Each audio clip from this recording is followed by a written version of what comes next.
I'm going to be talking about incarceration in the United States, and I'm not speaking as a teacher, but more as a fellow learner. I wanted to present to you this issue that I really care about, and so that we could have a productive discussion about it. So I'm going to give you an overview of my presentation first.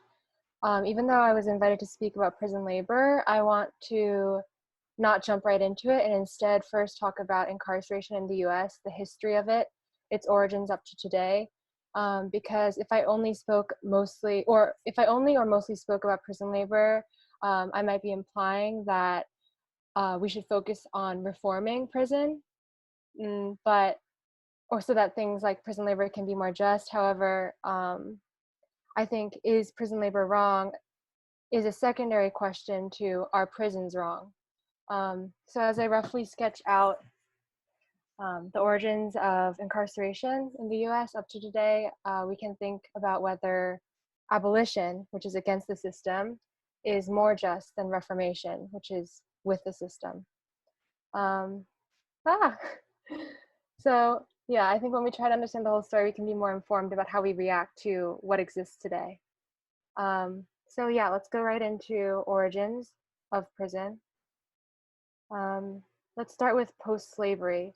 After the American Civil War, which started in 1861 and ended in 1865, there was the 13th Amendment added to the Constitution, which said that neither slavery nor involuntary servitude could exist except as a punishment for crime, which slavery existed as an economic system in the South, and as it ended with the Civil War, the Southern economy was threatened. So, how did they decide to rebuild the economy after 4 million people who were formerly property became freed?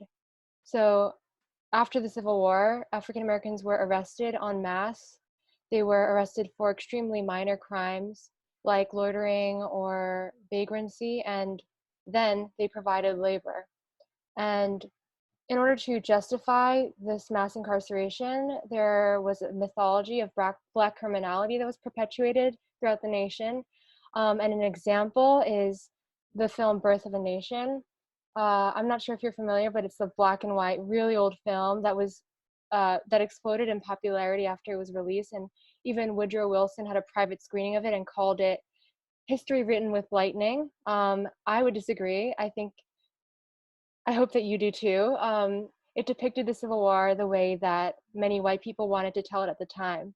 It portrayed African American people as cannibalistic and animalistic, and also it was blackface.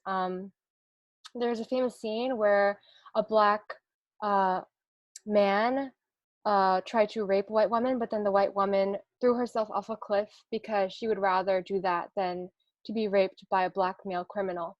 And actually, that film played a big part in launching a new wave of terrorism in the nation, because uh, the film Birth of a Nation, it represented the KKK in a romantic, glowing, and heroic way. And the director D.W. Griffith actually came up with the burning cross symbolism. He used it because it was powerful and on camera, and then the KKK copied it, and so it became tradition. Uh, and after that film, there were lynchings. So between Reconstruction and World War II, thousands of African Americans were murdered by mobs under the notion that they had done something criminal. And if you watch the documentary The 13th, they're really gruesome and powerful, like historical images of these like KKK atrocities. So then came the civil rights movement, which, because this overt terrorism became illegal, there were laws that made it legal to terrorize and dehumanize African Americans. Um, Laws gave African Americans permanent second class status, as I'm sure most of you are familiar. Whites and colored people use separate facilities. Blacks couldn't vote. They couldn't go to certain schools. So the civil rights movement had to be a human rights movement. Eventually, the Civil Rights and Voting Rights Act were passed, which showed promise that there could be equality under law and justice. Except just as the civil rights movement was picking up steam, crime rates increased, and politicians exploited that. They attributed criminal activity to the movement, and they created the notion that giving Black people freedom would be repaid with crime. So then came the Nixon era. He used what is now called the Southern Strategy, where he began to recruit Southern whites, who were formerly staunch Democrats, into the Republican fold by talking about law and order and the chaos of urban cities unleashed by the civil rights movement, allegedly. So his strategy was to play on fear of crime and to emphasize law and order so that he could win the election. He launched a rhetorical war on crime, except crime was a stand-in for the actual things Nixon wanted to fight against, which you could say were the Black political movements of the day, like Black Power, Black Panthers, the anti-war movement, and also the movements for women's and gay liberation. So this is something called dog whistle politics, where you use certain words as stand-ins for other actual things. He launched a war on drugs, which started to deal with drug addiction and dependency as a criminal issue rather than a health issue. And so hundreds of thousands of people were sent to jails and prisons for simple possession of marijuana, low-level offenses. By the way, I know you as libertarians probably already agree with these things, but as the presentation goes on, it'll become clear that I'm not just talking about low state interference, but I'm also talking about how race is intertwined in this issue of incarceration. So these are not stock libertarian arguments. Okay. And actually, a Nixon administration official admitted that the war on drugs was all about throwing Black people in jail. His name is John Ehrlichman. He was a Nixon advisor, and he said, by getting the public to associate the hippies with marijuana and Blacks with heroin, and then criminalizing both heavily, we could disrupt those communities. We could arrest their leaders, raid their homes, break up their meetings, and vilify them night after night on the evening news. So very self-aware. Then came the Reagan era after Nixon, who wasn't rhetorical about his war on drugs. He cracked down on drugs and more specifically, poor communities of color. So there came a new drug after like powder cocaine in suburban communities. So crack, which is smokable cocaine, was largely an inner city issue, while cocaine was a suburban issue. And with the introduction of that drug, Congress quickly established mandatory sentencing penalties for crack that were a lot harsher than those for powder cocaine. The same amount of time in prison for 1 ounce of crack cocaine that you get for, it's the same amount of time spent in jail as 100 ounces of powder cocaine. And people that possessed crack cocaine were usually Black or Hispanic or Latino, and they were getting longer sentences. And suddenly, men were being cut off from their families, their homes, and disappearing into prison for long periods of time.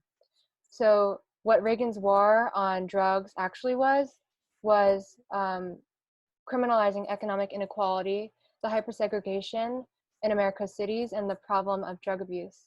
And I personally don't think it was fair to treat crack and cocaine differently under law. By promising tax cuts to the rich and throwing all crack users in jail, both of which devastated communities of color, he was able to get the Southern vote. Based on the way Democrats were defeated repeatedly in 1980, 1984, 1988, it became apparent that a politician couldn't be soft on crime if he wanted to win.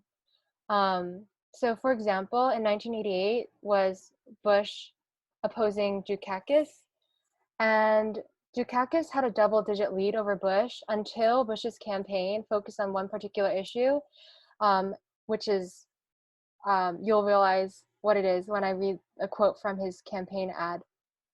Dukakis not only opposes the death penalty, he allowed first-degree murderers to have weekend passes from prison. One was Willie Horton. Horton fled, kidnapped a young couple, stabbing the man and repeatedly raping his girlfriend.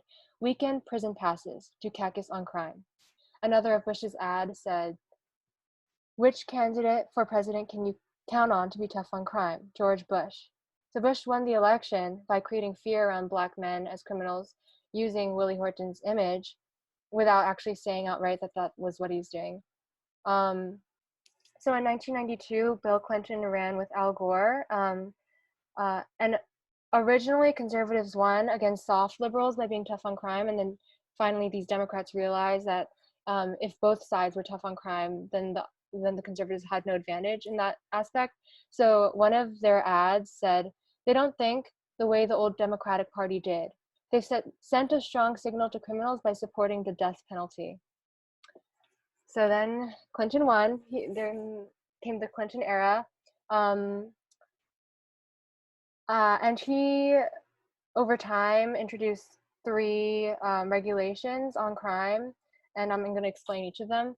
So first is the California 3 Strikes and You're Out law, which meant that the third violent crime mandates life sentence in prison. And then mandatory minimums means essentially longer sentences overall. So it was no longer allowed for a judge to consider circumstances around a crime. And so they took discretion away from judges and gave the discretion to prosecutors. So the issue is that the possible issue is that 95% of elected prosecutors throughout the United States are white. We can talk more about that. Another thing he introduced was keeping people in prison for 85% of their sentence. So there's no more parole. We have parole in this country as a mechanism for getting people out of jail when it's clear that there are no longer threats to public safety, but that was taken away. The 1994 federal crime bill was very harmful. It was $30 billion. It expanded the prison system. It increased state funding to build prisons and prison people involved in drug crimes, and put 100,000 police officers on the street. And the difference between Clinton and his predecessors is that he actually built the infrastructure that we see today, from the militarization to small rural police departments that have SWAT teams.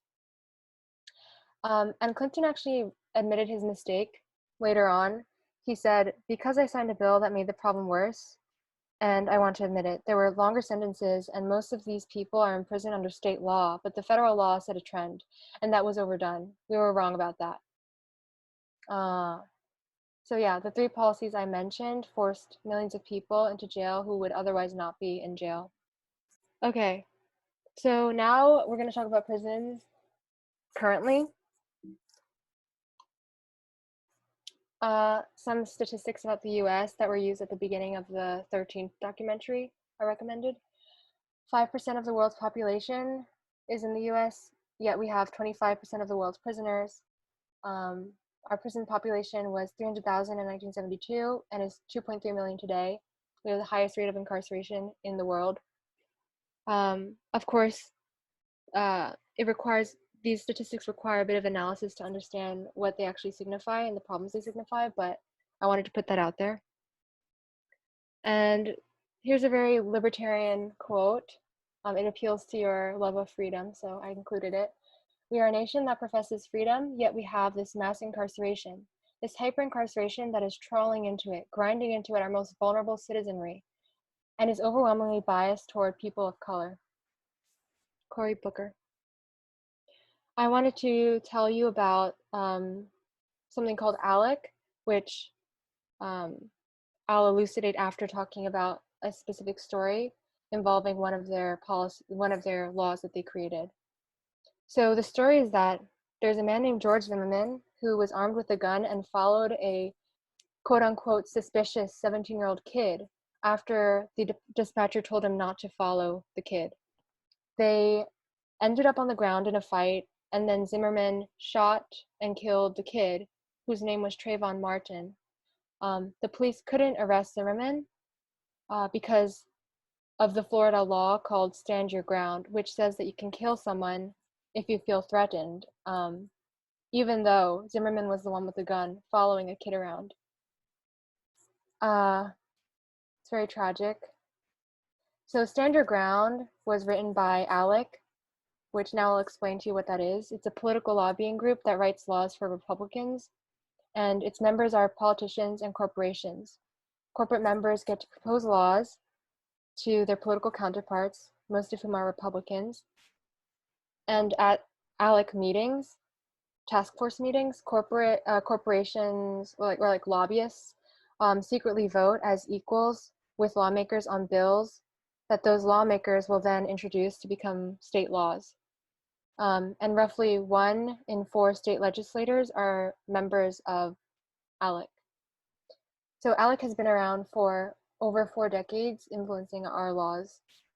And nearly every ALEC bill benefits one of its corporate funders. So with the Stand Your Ground example, Walmart was a member of ALEC for a long time, including when it adopted the Stand Your Ground law. And it is argued that the Stand Your Ground law created an atmosphere that caused gun sales to boom. Sorry. And Walmart is the biggest seller of long guns in the US and has been the largest retailers of bullets in the world. So next I'm going to talk about the CCA, which was the first private prison corporation in the US. It started out as a small company in 1983, and then they started making contracts with states, and to protect their investments, the states were required to keep these prisons filled, even if nobody was committing a crime. So CCA has worked with ALEC to advance a series of bills, and if you recall the 3 bills that I mentioned under the Clinton side, they were involved in the 3 strikes and you're out, mandatory minimums, and no more parole. And those bills all gave a reliable influx of bodies that could be used to generate profit that would go to the shareholders.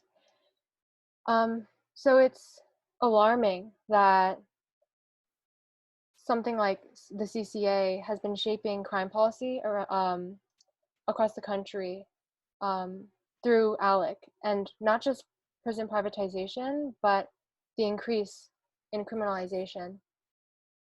And today it's a multi-billion-dollar business. Okay, and then the CCA was on the task force that pushed the bill SB 1070. It became a law that gave the police a right to stop anyone that they thought looked like an immigrant. So this law provided bodies for immigration detention facilities, and it directly benefited CCA. And detention facilities, essentially, they were prisons for immigrants. And it was worth $11 million every month. And now one of the things that they want to do is GPS monitoring, which is a home confinement system for juveniles. So incarceration not only in cages, but also in homes. It seems like they're trying really hard to make sure that the prison population maintains its body count, because that's what sustains their economic model. I didn't write stuff for the slide, but I'm sure you all know about plea bargains, and if you don't, there's no shame in that. So the incarceration system wouldn't work if everyone went to trial. So what happens is prosecutors tell the convicted people that they have a choice between a short sentence after pleading guilty, or if they want to go to trial instead of pleading guilty, they would have to serve an excruciatingly long sentence. So something like plead guilty and serve 3 years, or go to trial and risk serving 30 years. And what I checked online, and you can help me to verify this, is that 97% is the percentage of federal criminal convictions that result from guilty pleas instead of trials. And that it's just terrible to think that our country's legal system involves pressuring people to plead guilty and take excruciating sentences, even if they're innocent. Yeah, so now it's time to think about what should we do about such a historically and presently corrupted system, reform or abolish. So I illustrated how decades of media and leadership in this country have created the system that we have today, and it's really difficult to change. And Bob Sloan, an investigative journalist, was quoted saying, "Prison industries have gone so big that it's very difficult now to try and do away with them. Too much money out there, too many lawmakers that support it because they're being lobbied. So the public's got to stand up and take it back. It'll never get done if they don't." And so my question is, how do we stand up to the system? This abolition versus reform question is one that I will not try to answer now, but it's something that I want to open up for discussion. So look forward to that. Okay. And the thing that got me contacted by the Libertarian Club is my Instagram story that I posted about prison labor. And I'm just gonna quickly go through what I posted. This was my intro. I just wanted people to know that the question of prison labor is very nuanced, and it's not as simple as boycotting companies that use prison labor will help prisoners. So I shared a John Oliver video. I'm not sure how many of you watched it, but he took a very strong anti-prison labor stance, and for good reason. And I actually looked into one of the clips he showed of like a prison rodeo, which is where incarcerated people are involved in like bullfighting and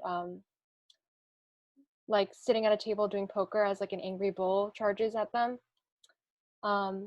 So it was horrifying. And I went to the original video where the clip was from, and it was a CBS News YouTube video. And in it, I found that prisoners actually had really positive things to say about prison labor. These are people with really heavy sentences, like life sentences. And so they found that they felt really seen and appreciated by people when they were doing the labor. And they appreciated the opportunities to interact with people. So it showed me that there's more to the story than John Oliver was willing to offer. And then I also posted, wait, what time is it? I also posted this research done by someone at NYU. It provided a really good overview of prison labor and showed how complicated it is to answer the question of whether or not it is beneficial or exploitative, purely exploitative. Okay, I underlined specific parts of the research, and all of the underlined parts were meant to show that prison labor is not completely bad. I didn't want to highlight the positive aspects of prison labor because I wanted to support the prison system, but rather because I wanted to encourage people to think for themselves and to know that there's a lot more to the story than black and white. So one example is the California's prison fire camps, which was sensationalized in media for being exploitative. Except the inmates involved in the labor said various positive things about it, such as feeling like he's free, instilling a sense of schedule so that they could not go back to prison after they were freed, a sense of righting the wrongs of his past. And that's it. So I'm really excited to discuss everything I shared. I'm excited to even get criticism. Yeah, I'm in the pursuit of honesty and truth, and freedom for everyone. So looking forward to it.